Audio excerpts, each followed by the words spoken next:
Halos 2 dekada na ang lumipas matapos ang karumal-dumal na pagpatay sa isang pulis sa Bulacan. Ang mga suspect, naglaho raw ng parang bula sa loob ng maraming taon. Paano pa kaya matutunton ng mga otoridad ang mga sangkot umano sa kasong murder?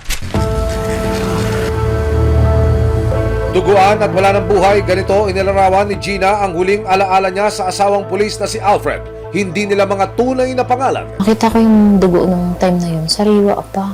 Pinuntahan namin siguro mga around na yun eh. Mga magpa-5, medyo lumiliwa-liwanag. Gabi ng May 21, 2006, nakatanggap siya ng tawag mula sa kanyang biyanan. Pumunta kayo sa Marilao Police Station. Bakit Marilao Police Station? Siyempre, police, di ba? May baril. Baka nakipagbarilan, baka nabaril, ganun pa nga. Pero hindi tumakbo sa utak ko na that time. Wala na siya. Nang makarating sa police station, dito na sinabi ng mga pulis kay Gina ang malagim na sinapit ng kanyang asawa. Ayon sa investigasyon ng mga otoridad, dead on the spot ang biktima matapos magtamo ng mga palo sa kanyang ulo. Based doon sa kwento din ng mga tropa natin na talagang wasak daw yung ulo nung napalo nila. Paano nga ba kumantong sa pagiging malamig at dugo ang bangkay ang dapat sana'y pauwi ng si Alfred? Ayon sa salaysay ng isang witness, gabi raw ng May 21, 2006, nang bumaba si Alfred mula sa sinasakyan nitong bus na galing Maynila at naglakad pa uwi sa kanilang bakay sa Loma de Gato, Bulacan.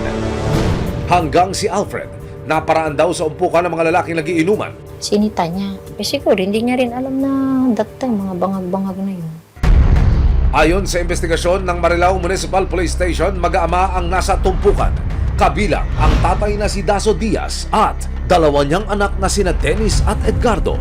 Nagdilim umano ang paningin ni Daso nang sitakin sila ni Alfred sa gitna ng kanilang happy hour. Tapos nung pauwi na itong biktima ay binantayan nilang tatlo. Then nung nandun na sa may madilim na parte daw ng daan, Sumakay daw ng motor sina Edgardo at Dennis para buntutan di umano ang nanitang si Alfred. Bit-bit ang mga tubong gawa sa bakal. Dito na raw nila isinagawa ang karumal-dumal nilang krimen. Pag ganun talaga. Isla siya from here hanggang dito.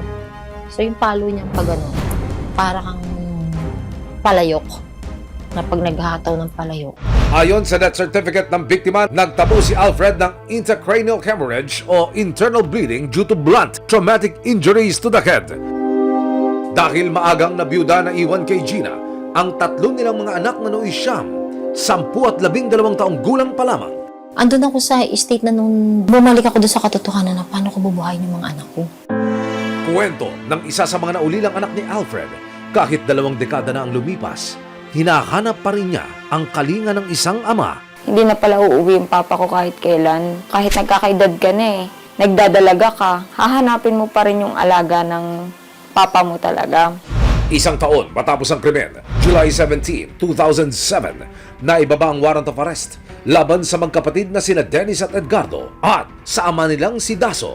Pero mag-ama, naglaho na raw na parang bula. masyado din silang particular doon sa pagtatago nila siguro na malayo sa lugar kung saan nangyari ang insidente at kung saan sila merong kaso para at least doon sa mga lugar na medyo limited lang yung tao na nakakakilala sa kanila.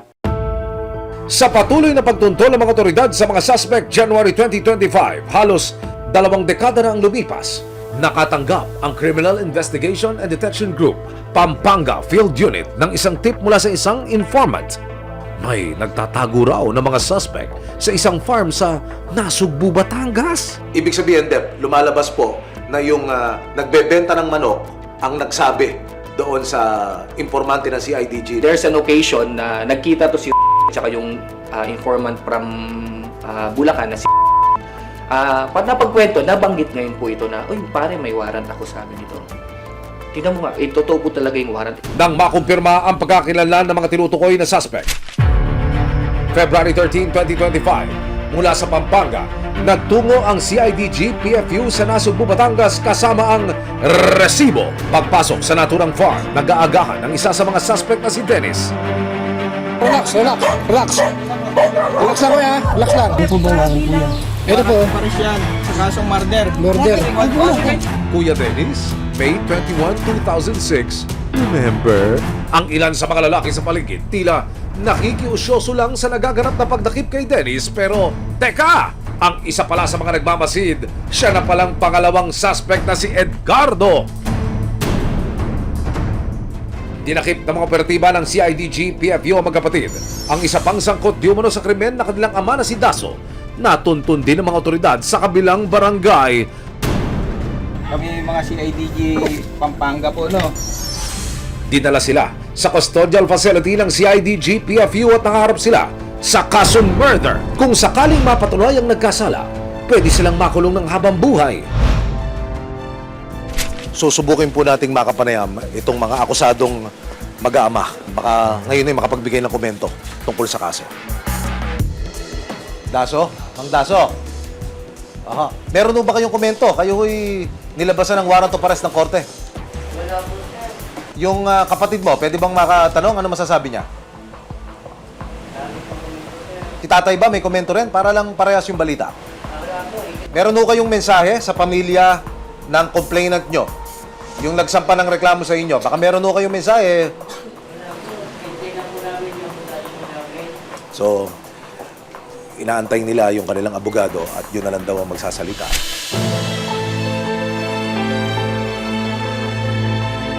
Pa, eto na yon na talagang makakapagpahinga ka na ng mapayapa ngayon. Tsaka pa, maayos na maayos kami dito. Kaming tatlong anak mo, huwag kang mag-alala.